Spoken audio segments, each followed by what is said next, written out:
नमस्ते, कैसे हैं आप सब। स्वागत है आपका हमारे चैनल पर। आप सभी का बहुत बहुत स्वागत है आज की इस नई वीडियो में। तो चलिए आज का वीडियो शुरू करते हैं।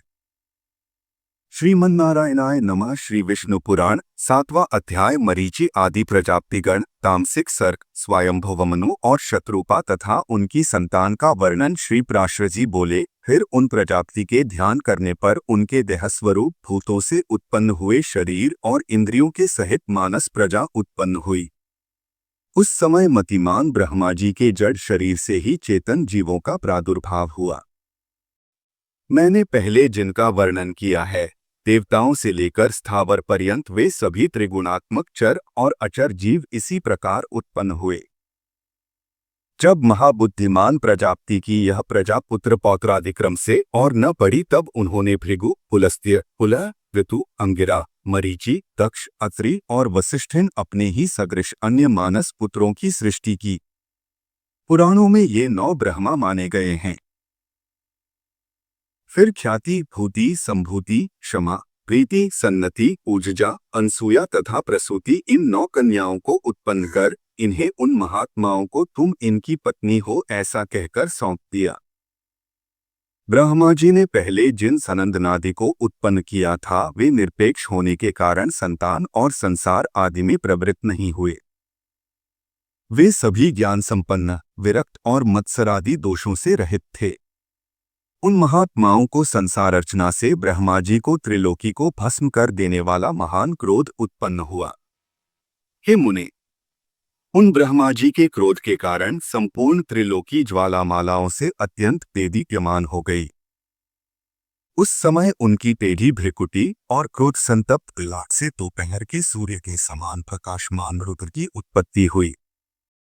उसका अति प्रचंड शरीर आधा नर और आधा नारी रूप था। तब ब्रह्मा जी अपने शरीर का विभाग कर ऐसा कहकर अंतर्धान हो गए। ऐसा कहे जाने पर उस रुद्र ने अपने शरीरस्थ स्त्री और पुरुष दोनों भागों को अलग अलग कर दिया और फिर पुरुष भाग को 11 भागों में विभक्त किया तथा स्त्री भाग को भी सौम्य, क्रूर, शांत, अशांत और श्याम गौर आदि कई रूपों में विभक्त कर दिया। तदंतर हे द्विज, अपने से उत्पन्न अपने ही स्वरूप स्वयंभुव को ब्रह्मा जी ने प्रजापालन के लिए प्रथम मनु बनाया। उन स्वयंभुव मनु ने अपने ही साथ उत्पन्न हुई तप के कारण निष्पाप शत्रुपा नाम की स्त्री को अपनी पत्नी रूप से ग्रहण किया। हे धर्मज्ञ, उन स्वयंभुव मनु से शत्रुपा देवी ने प्रियव्रत और उत्तानपाद नामक 2 पुत्र तथा उदार रूप और गुणों से संपन्न प्रसूति और आकुति नाम की 2 कन्याएं उत्पन्न की। उनमें से प्रसूति को दक्ष के साथ तथा आकुति को रुचि प्रजापति के साथ विवाह दिया। हे महाभाग, रुचि प्रजापति ने उसे ग्रहण कर लिया। तब उन दंपति के यज्ञ और दक्षिणा ये युगल जुड़वा संतान उत्पन्न हुई। यज्ञ के दक्षिणा से 12 पुत्र हुए, जो स्वयंभुव मनवंतर में याम नाम के देवता कहलाए। तथा दक्ष ने प्रसूति से 24 कन्याएं उत्पन्न की। मुझसे उनके शुभ नाम सुनो। श्रद्धा, लक्ष्मी, धृति, तुष्टि, मेधा, पुष्टि, क्रिया, बुद्धि, लज्जा, वपु, शांति, सिद्धि और 13वीं कीर्ति इन दक्ष कन्याओं को धर्म ने पत्नी रूप से ग्रहण किया। इनसे छोटी शेष 11 कन्याएं ख्याति, सती, संभूति, स्मृति, प्रीति, क्षमा, संतति, अनसूया, ऊजुजा, स्वाहा और स्वधा थीं। हे मुनिसत्तम, इन ख्याति आदि कन्याओं को क्रमशः भृगु, शिव, मरीचि, अंगिरा, पुलस्त्य, पुलह, क्रतु, अत्रि, वसिष्ठ इन मुनियों तथा अग्नि और पितरों ने ग्रहण किया। श्रद्धा से काम चला, लक्ष्मी से दर्प, धृति से नियम, तुष्टि से संतोष और पुष्टि से लोक की उत्पत्ति हुई। तथा मेधा से श्रुत, क्रिया से दंड, नय और विनय, बुद्धि से बोध, लज्जा से विनय, वपु से उसका पुत्र व्यवसाय, शांति से क्षेम, सिद्धि से सुख और कीर्ति से यश का जन्म हुआ। ये ही धर्म के पुत्र हैं। रति ने काम से धर्म के पौत्र हर्ष को उत्पन्न किया। अधर्म को स्त्री हिंसा थी, उससे अनृत नामक पुत्र और निकृति नाम की कन्या उत्पन्न हुई। उन दोनों से भय और नरक नाम के पुत्र तथा उनकी पत्नियां माया और वेदना नाम की कन्याएं हुई। उनमें से माया ने समस्त प्राणियों का संहार करता मृत्यु नामक पुत्र उत्पन्न किया। वेदना ने भी रौरव नरक के द्वारा अपने पुत्र दुख को जन्म दिया और मृत्यु से व्याधि, जरा, शोक, तृष्णा और क्रोध की उत्पत्ति हुई। ये सब अधर्म रूप हैं और दुखोत्तर नाम से प्रसिद्ध हैं, क्योंकि इनसे परिणाम में दुख ही प्राप्त होता है। इनके न कोई स्त्री है और न संतान। ये सब ऊर्ध्वरेता है। हे मुनिकुमार, ये भगवान विष्णु के बड़े भयंकर रूप हैं और ये ही संसार के नित्य प्रलय के कारण होते हैं।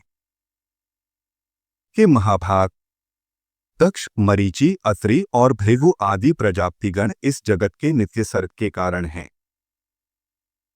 तथा मनु और मनु के पराक्रमी, सन्मार्ग प्रायण और शूरवीर पुत्र राजागण इस संसार की नित्य स्थिति के कारण हैं।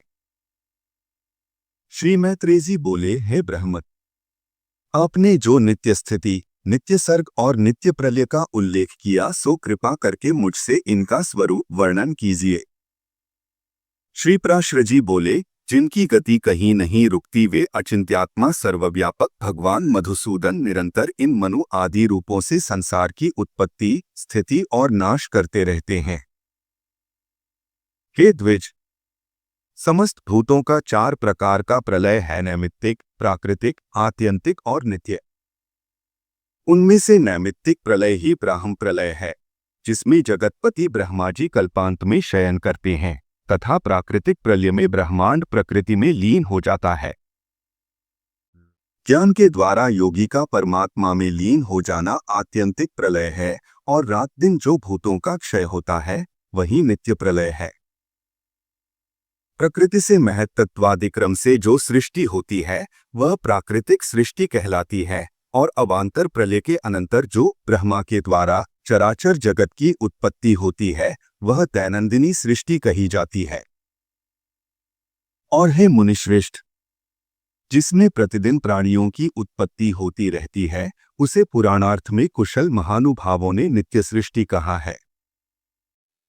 इस प्रकार समस्त शरीर में स्थित भूत भावन भगवान विष्णु जगत की उत्पत्ति, स्थिति और प्रलय करते रहते हैं। हे मैत्रेय, सृष्टि, स्थिति और विनाश की इन वैष्णवी शक्तियों का समस्त शरीरों में समान भाव से अहर्निश संचार होता रहता है। हे ब्राह्मण, ये तीनों महती शक्तियां त्रिगुणमयी हैं। अतः जो उन तीनों गुणों का अतिक्रमण कर जाता है, वह परमपद को ही प्राप्त कर लेता है, फिर जन्म मरण आदि के चक्र में नहीं पड़ता। इति श्री विष्णु पुराणे प्रथमेशे सप्तमोध्याय। तो आज की वीडियो में बस इतना ही। अगर आपको ये वीडियो पसंद आया हो तो इसे लाइक करें और चैनल को सब्सक्राइब करना न भूलें। आपको ये वीडियो कैसी लगी, हमें कमेंट करके जरूर बताएं। मिलते हैं अगली वीडियो में, तब तक के लिए अपना ध्यान रखिए। खुश रहिए, स्वस्थ रहिए और देखते रहिए हमारा चैनल। धन्यवाद।